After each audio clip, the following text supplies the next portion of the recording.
This building has not had such a overhaul in years, dare I say a generation.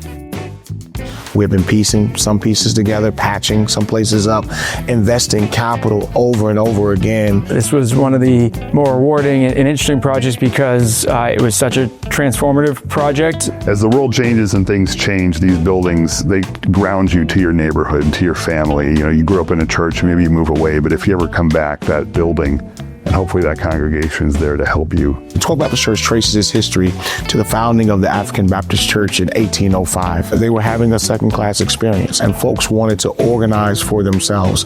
We were a locale on the Underground Railroad. We were a sanctuary for those who were seeking liberation and freedom, and that history is a part of our legacy. My great-great-grandparents were married by one of the first pastors. My grandmother, she was an usher. She was on the nurses ministry. And then my parents, they were married at Charlotte Avenue at the church before this one. My husband and I were married here. Dr. King's parents and Reverend Hester were good friends. And when Dr. King came to BU, his parents said, look up our friend. And that's why he was here.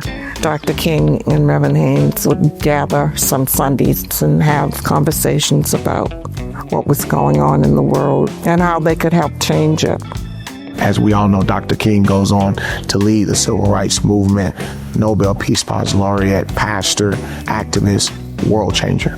You can't tell that story without talking about what's happening in the walls of 12th Baptist Church. We have this early photograph from the early 1900s of what the building looked like in its original configuration. And we have a second photo from the 1960s that shows the building with faux stone that had been placed on it. He gave us an opportunity to restore it to its original look and to bring it back to life. We did have a very big unknown. What shape is the siding and the sheathing going to be in once we remove that facade? What we were happy to see is there were some decorative elements, particularly at the windows, that were still intact. We'd find the most intact piece, and we would bring that to our woodcrafting partners in a mill workshop, and they would use contemporary technologies like 3D modeling and CNC machines to replicate those.